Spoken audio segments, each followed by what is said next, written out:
This is the Lime Flavored Network.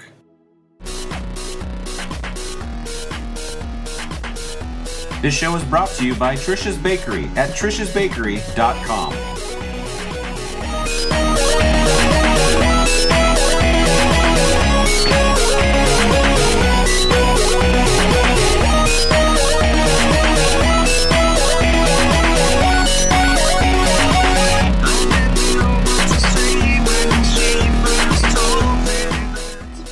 This is Limelight on Apple, episode 11, I think, being broadcast on the 8th of May, 2013. I'm DJ Allen.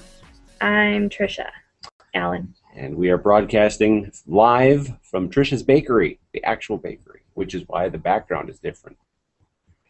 Hopefully the video and stuff is coming through okay and not too laggy. If not, well, at least we tried.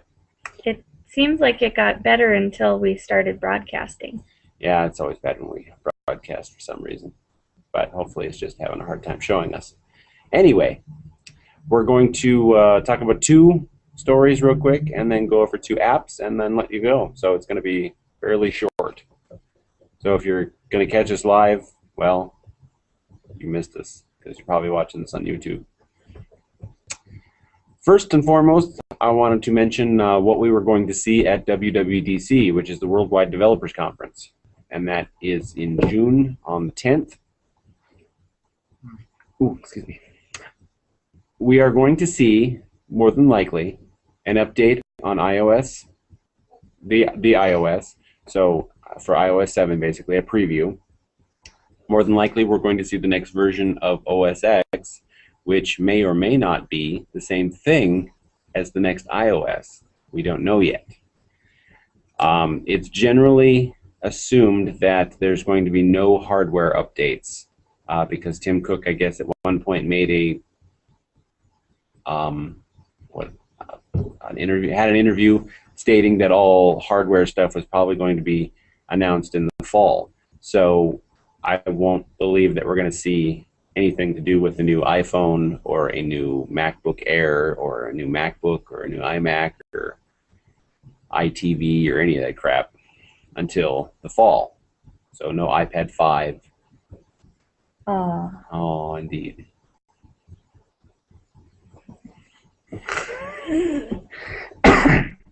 So those are some of the things we can expect at WWDC. I personally expect there to be some sort of announcement on what the big thing is. Like everybody seems to think it's going to be an iWatch. I really don't think it's going to be an iWatch. I would really like some eyeglasses. See what I did there? That would be awesome. Oh, boy. And that way I could experience Apple at any time during the day, all the time. That would be awesome. Don't you agree? Sure. If they could just put a little sticker in the corner of my lens here, that would work for me. Now, I was told, since you are our glasses-wearing individual, that you believe that Google Glass would not work for you. However, apparently, as long as you have square frames, which I would believe yours would qualify, you can use Google Glass with your glasses. You actually have that completely opposite. The squarer the frame, the less likely it will fit over your frames. Because the guy in the video had basically wired rims. Okay. And they said that the squarer or the larger your frames are, the less likely Google Glass will be to fit over them. Gotcha. So I don't listen. You're male, you're married. Yeah, you've got all the symptoms of, oops, not listening. Yeah. All right, what about your story?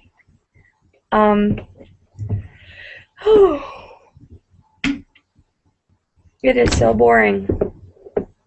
One of the stories I found was that as of today, AT&T just dropped the price of the HTC First from $99 to 99 cents.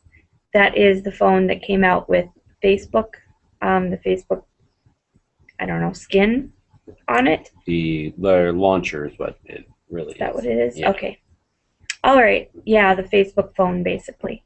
So they just dropped the price by $100 or 99, 80, $98 today, and it hasn't even been out for a month. They do say that the sales haven't been great, but they do also mention that they've discounted the HTC One and the Samsung Galaxy S4. So it may not necessarily be just because that phone isn't selling well. It might just be a part of their other overall sales. So I guess if that's something that interests you, AT&T now has it for 99 cents. It doesn't interest me. Me neither. I like my iPhone. And I like my Verizon coverage. I also like my Verizon coverage. Yeah. So we you got an app to talk about there, it looks like. Oh, that's right. Sorry. Too many walks today. We're not done yet. Oh man. Yeah, I guess the other two things we have to talk about are apps. Forgot My Story is also an app. Ran across an app called Dabkick. It's DABKICK. Apparently it's just for iPhones. I thought it was for more, but what I read tells me iPhones only. It's an app where you can it lets you share photos, watch videos, and listen to music in real time sharing. So yeah, so DJ can listen to his horrible Korean pop music on YouTube and share it with me. Lucky me. It's a free app, which is great. We gave it a little bit of a try before the episode started here, but didn't get very far. But you don't have it installed on your phone yet anyways. But the great thing about it is that in addition to sharing with an iPhone, you can also share this with a computer because it also runs in a web browser. So you basically send a request to them via email or text, and it's got a web address in it, and the person clicks on that and it launches a web browser. And so then you can select phones from or select pictures from your phone. Dabkick is welcoming me. And I can confirm that the browser thing works only until the person who sent you the request kicks you out because they disconnected. Yeah, because they can't find any other buttons to push. I wanted to add more. I wanted to add more pictures, and I didn't know how. And I apparently hit the wrong button. True. True, very true. So yeah, that's an interesting app that I happened to run across recently.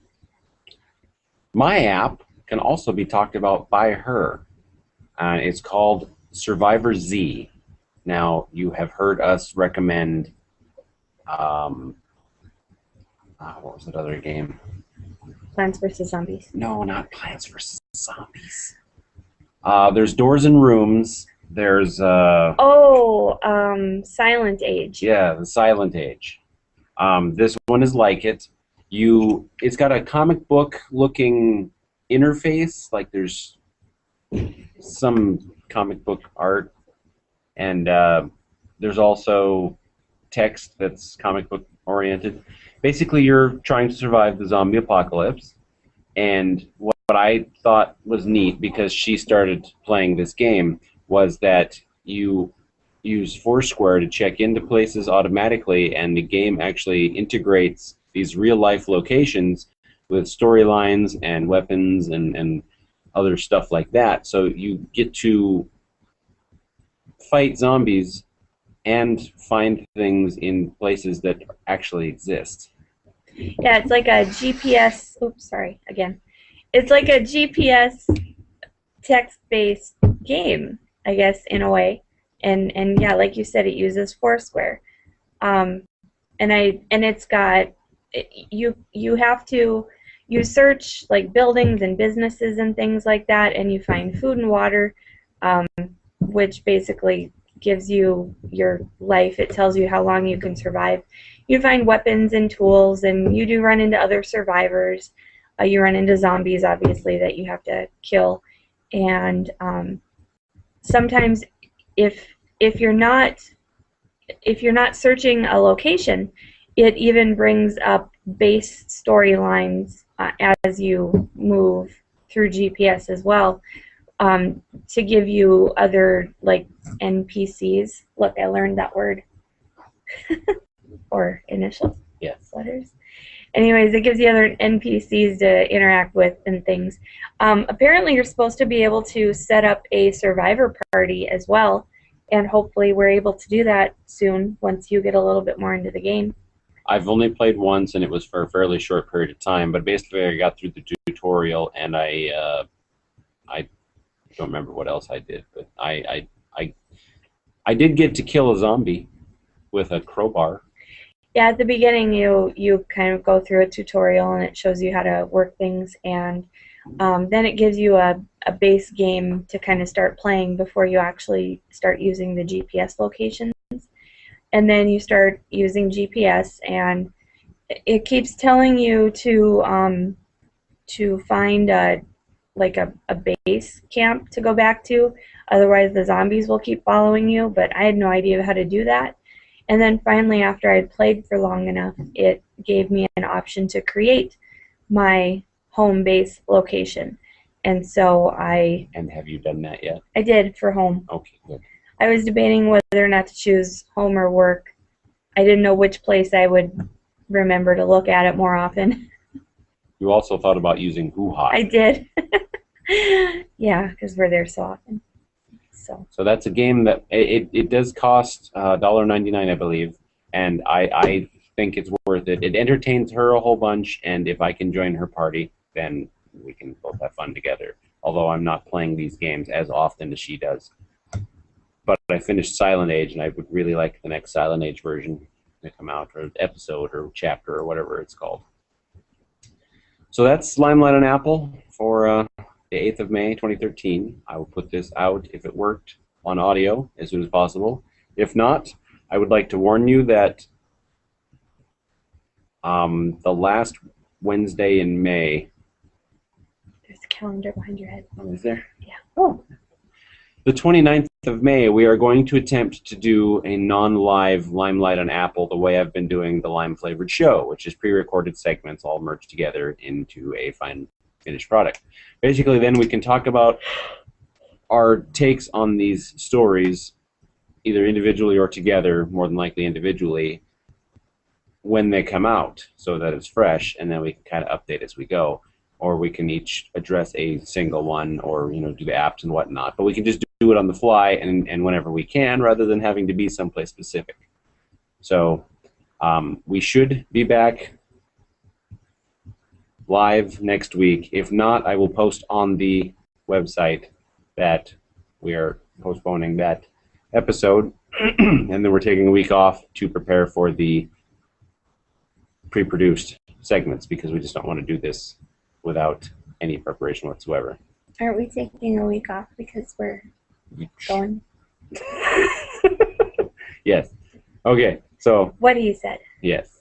So we should be back next week. So I want to thank you for joining us. Sorry it was so abrupt, but hopefully this video worked out. Well, and last week we didn't really have a show because I just had dental work done. And she can talk now. Yeah, obviously I can talk. But I have kind of the equivalent of drywall screws that are about 1 inch long in my jaw now. And stitches. And I get the stitches out on Monday. Yay. Alrighty. Well, that's it for us. Say goodbye, Trish. Goodbye.